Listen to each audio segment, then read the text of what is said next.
Rwandan National Neonatal Protocol, Stabilization of the High-Risk Newborn by Dr. Hovaire Nsabimana. Hello, I'm Dr. Hovaire Nsabimana. I'm so excited to present to you this chapter on stabilization of the high-risk newborn. By the end of this chapter, participants will be able to define and identify which newborns should be labeled as high risk. Describe the key areas of assessment to be considered in the initial assessment of a high risk newborn. Define the goal temperature in a newborn and identify 3 methods used to treat hypothermia. Identify perinatal risk factor for infections in newborn. Introduction. First, it is important to identify which newborn should be considered high risk. Before delivery, you should ask yourself, what risk factor do you think make a newborn at risk for needing neonatal resuscitation? Those risk factors include preterm newborns, meconium-stained amniotic fluids, concern for maternal infection, or other obstetric concern at delivery like prolonged labor, placenta abruption, shoulder dystocia, fetal distress, or hemorrhage. It is critical to prepare the resuscitation area, materials, and equipment before the delivery. Newborn who are considered high risk require prompt assessment, stabilization, and resuscitation. Any delay in assessment or treatment may result in acute deterioration. After delivery, when a newborn is being admitted, prompt initial assessment of key risk is essential. All newborns should have temperature, vital signs, weight, and gestation age documented by a nurse within 30 minutes of admission. They should be examined by a doctor to have orders written as soon as possible. The following is a list of terms to understand when working in neonatology. Gestation age is the time from last menstrual period to birth. Chronological age is age since birth. Postmenstrual age is gestation age plus chronological age. Term gestation age is at least 47 weeks. Preterm gestation is less than 47 weeks. Very preterm is defined as less than 43 weeks. Low birth weight is defined as less than 2,500 grams. Very low birth weight is considered less than 1,500 grams. And the last, extremely low birth weight is less than 1,000 grams.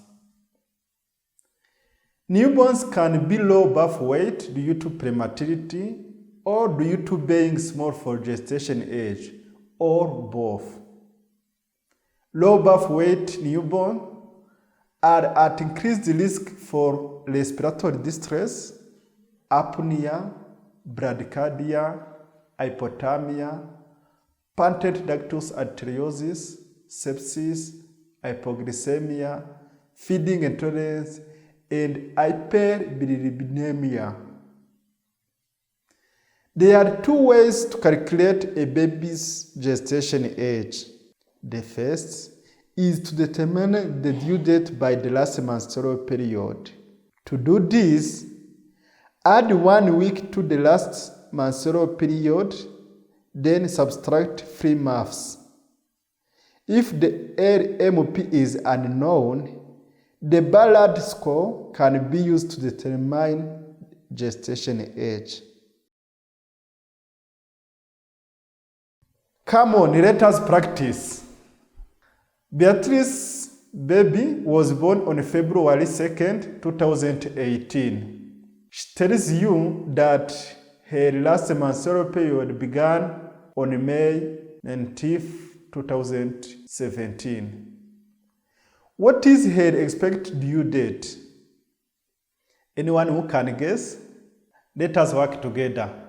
Add 7 days to the 19th gives you the 26th.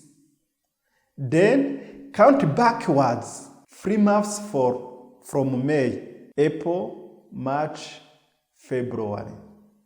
So her due date was February 26th, which is 40 weeks gestation age.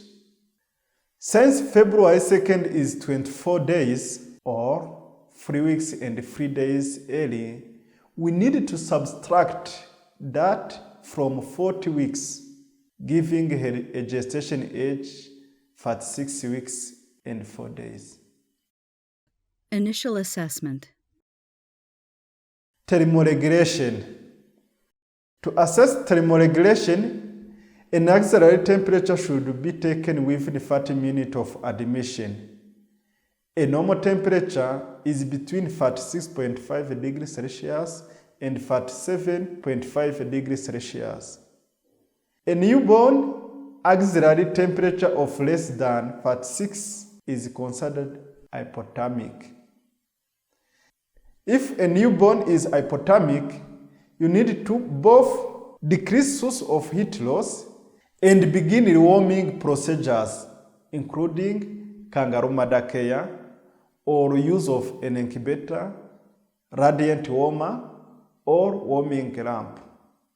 Be sure to avoid hypothermia as well, especially if there was a risk of birth asphyxia, as it can exacerbate brain injury. The respiratory assessment includes both performing a physical exam and monitoring vital signs. Assess for grunting, flaring, detraction, tachypnea, cyanosis in the physical exam. Measure oxygen saturation immediately on admission with a goal saturation of greater than 90%. If an oxygen saturation monitor is not available, check newborn tongue color for cyanosis. Count the newborn's respiratory rate. A normal rate is between 30 and 6 breaths per minute. The physical exam and vital signs can help categorize the severity of respiratory distress. Mild respiratory distress is characterized by minimal grunting, flaring, retractions, a respiratory rate between 50 and 70 breaths per minute, and an oxygen saturation of greater than 90%. Moderate to severe respiratory distress is characterized by moderate to severe grunting. Remember that the grunting is abnormal voice, where the newborn are trying to create the end positive pressure inside the alveoli to keep them open. Flaring, retractions, as well as respiratory rate greater than 70 breaths per minute and an oxygen saturation of less than 90%. Keep in mind that these categories are guidelines rather than rules. Newborn may sometimes have a mixed picture. While severe distress is relatively easy to identify, mild distress can often go undetected. This can be especially problematic in preterm or low birth weight infants who require immediate management of even mild distress. Respiratory treatment should be started immediately after the identification of distress. Treatment includes nasal cannula oxygen, methylxanthine therapy, and continuous positive airway pressure, CPAP, if available. All newborns less than 1.5 kg or less than 43 weeks gestation should be treated with caffeine or aminophylline. These treatment methods will be reviewed in great detail. Cardiovascular system. For the cardiovascular assessment, Heart rate, perfusion, and blood pressure should be assessed. If tachycardia is observed when assessing heart rate, consider hypothermia, infection, anemia, or rare cardiac condition. If bradycardia is observed, consider hypothermia, respiratory failure, infection, or rare cardiac condition. Poor perfusion or hypotension is a concern in the setting of prolonged capillary refill of more than 3 seconds, or a history of suspected blood loss or sepsis. In that case, consider administering a 10 ml per kg IV bolus of normal saline up to 3 times. Measure hemoglobin levels to assess whether a blood transfusion may be necessary. Newborn blood pressure should be monitored on admission, provided equipment of the correct size blood pressure cuff is available. For a full-term newborn, typical systolic blood pressure is between 65 and 100 mm of mercury, and a typical diastolic range is 55 to 70 mm of mercury. Newborn blood pressure is often assessed as mean arterial blood pressure, or MAP, which is an average pressure over the entire cardiac cycle. This is measured by a BP machine. A goal MAP minimum value is the newborn postmenstrual age in weeks plus 5. Therefore, a MAP value of less than newborn's menstrual age in weeks plus 5 is considered to represent hypotension. Let us practice. You are carrying a 2-week-old for 2 weeks gestation infant. Her MAP is 30. Is she hypotensive? Who can guess the answer? I think the correct answer is yes. Her postmenstrual age is 42 weeks gestation age plus 2 weeks chronological age, which is equal to 44 weeks postmenstrual age. Her goal MAP is 44 plus 5 equal to 49. Therefore, she is hypotensive because her MAP is only 30. Newborn must also be evaluated regarding their fluid and nutrition status to determine an appropriate IV fluid or feeding plan. An infant should be started on IV fluid if his body weight is less than 1.5 kg, or if he is experiencing cardiorespiratory instability, asphyxia, or moderate to severe respiratory distress. In this case, the infant should not receive antral feedings. Per-term infants should receive G 10% at rate of 80 ml per kg a day.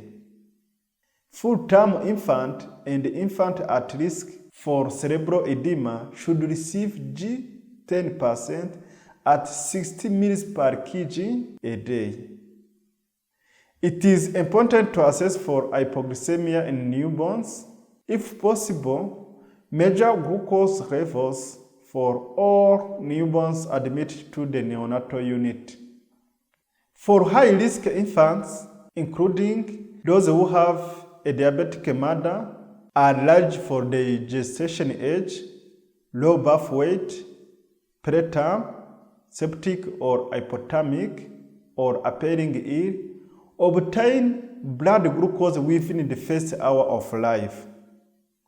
Symptoms of hypoglycemia includes jitteriness, lethargy, inability to breastfeed, and seizures. If you are unable to measure glucose, assess hypoglycemia based on the presence of these symptoms. A goal blood glucose is greater than 45 mg per deciliter or 2.5 millimoles per liter. Treat hypoglycemic infant according to the hypoglycemia protocol. Hyperbilirubinemia. To assess for hyperbilirubinemia, measure a newborn's serum bilirubin. Send these laboratory tests on all newborns with visible jaundice on day of birth and all newborns with clinical jaundice involving more than face and chest. If no serum bilirubin is available, consider that clinical jaundice typically begins in the face and the eyes and then progress down to the body to the feet. Babies with jaundice below the chest should be started on phototherapy. Severe hyperbilirubinemia can lead to kidney tears, a permanent and severe brain injury. Therefore, treatment of jaundice is highly important. When assessing newborns for infectious disease, the first concern is to recognize and treat those who are at risk for perinatal bacterial infection. There are several methods that can be used to assess the risk for infection.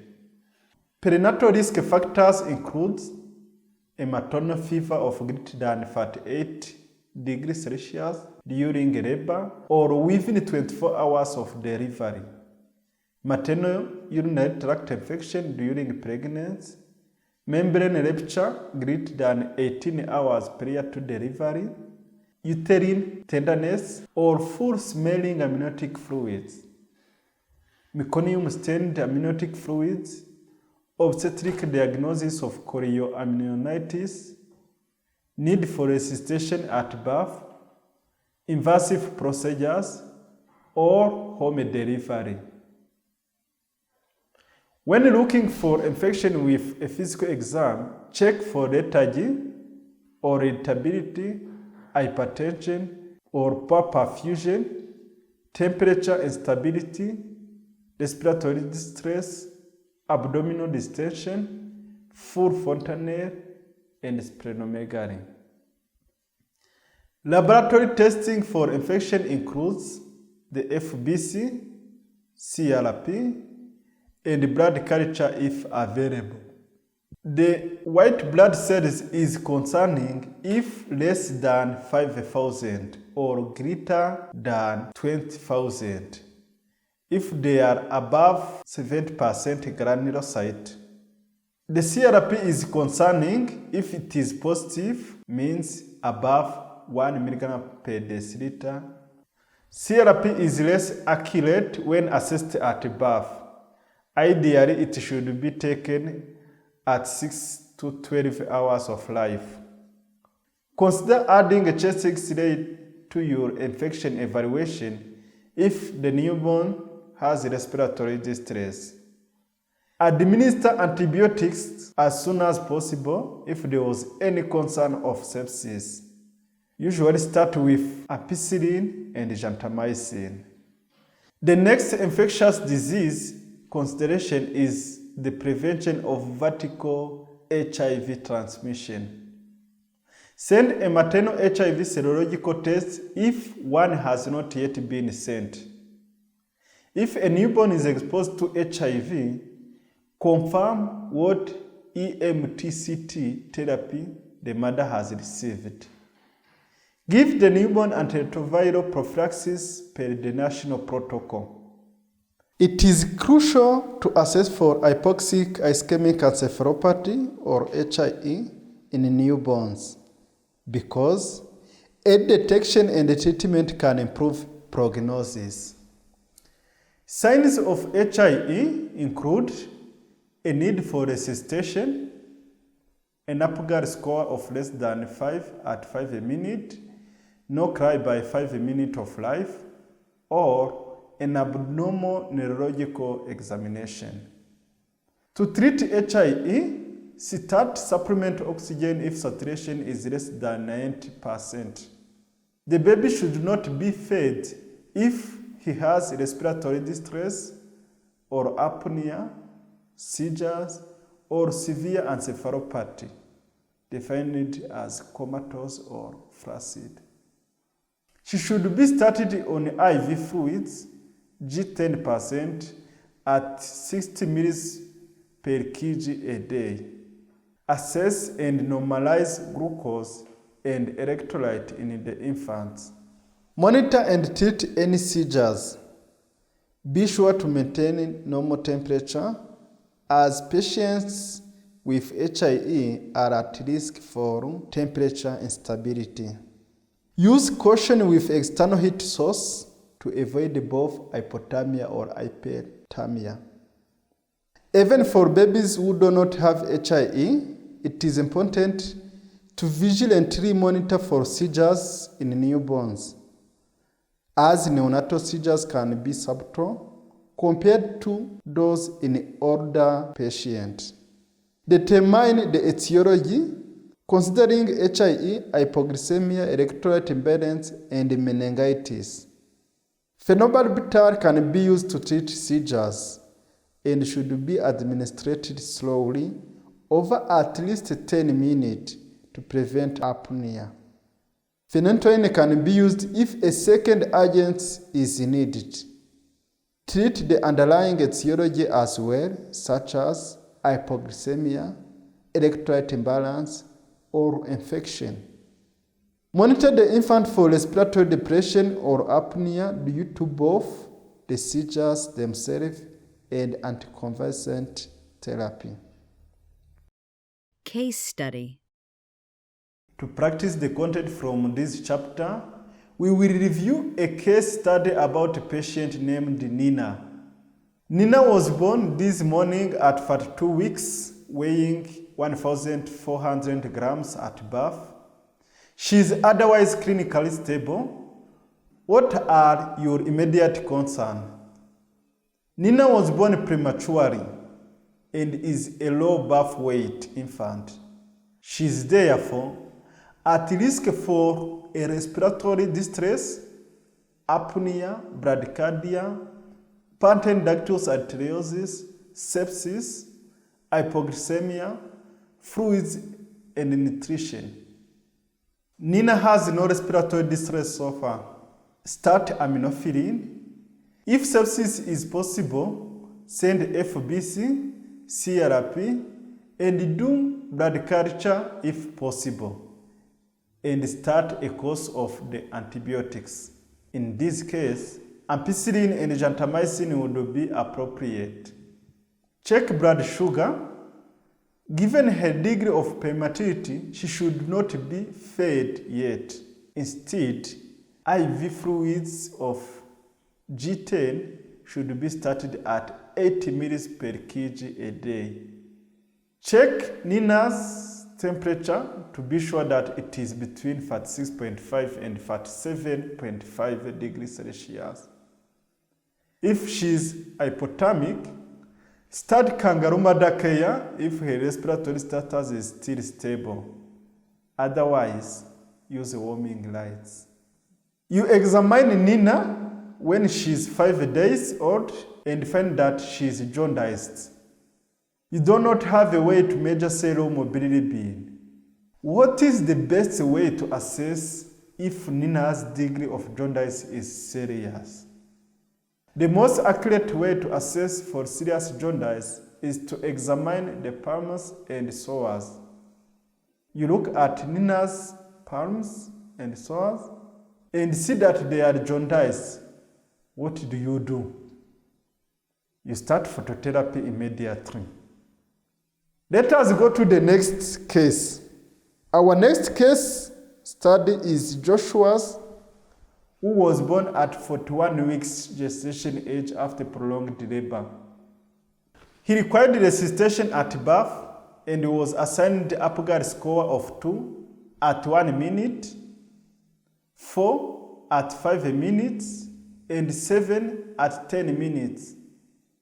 He is now 1 hour old, has mild respiratory distress with a respiratory rate of 70, an oxygen saturation of 88%, and low tone. What are your immediate concerns? What is your management plan? You obtain Joshua's perinatal history and identify a risk factor for hypoxic ischemic encephalopathy and possible sepsis. Take his vital signs, including temperature, and performing a physical exam with a focus on neurological and respiratory status. Start nasocannula oxygen, send FBC and CRP, and blood culture if is possible, and start antibiotics, specifically ampicillin and gentamicin. Check Joshua's blood sugar and starts IV fluids.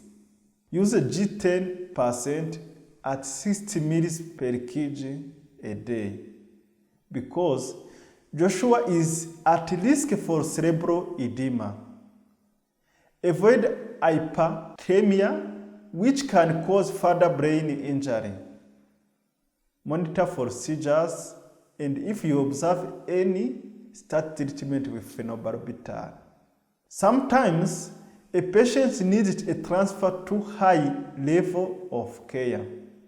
It is important to stabilize the patient to the best of your ability prior to and during a transport. For thermoregulation, have a parent or other family members provide kangaroo mother care during a transport. Provide oxygen to the newborn during transport if he is experiencing respiratory distress or hypoxia. Check his blood sugar and treat hypoglycemia prior to transport.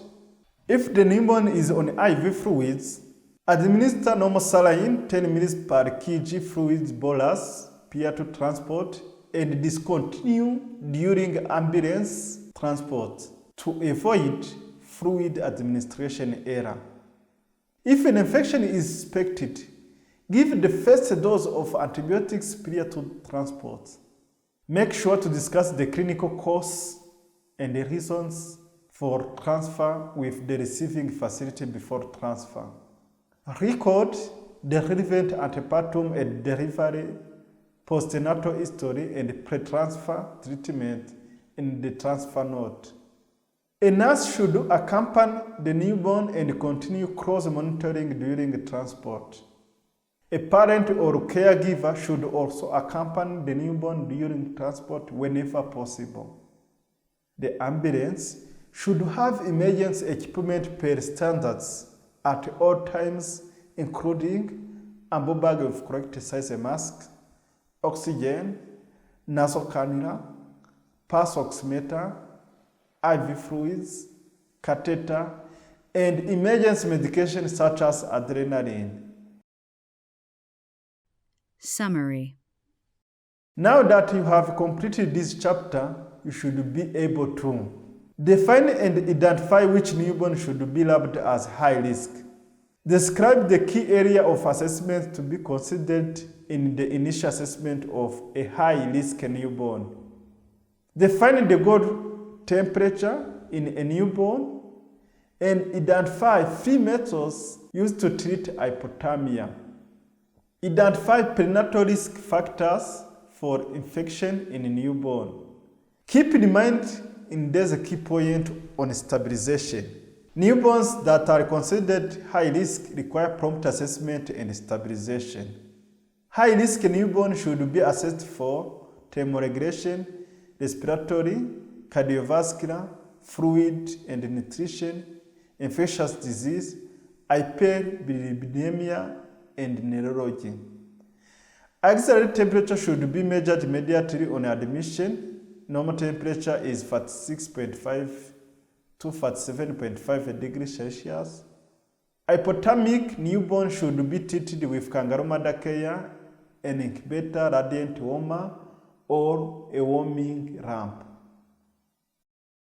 Thank you so much for following this presentation. Please help us improve the content by providing us with some feedback.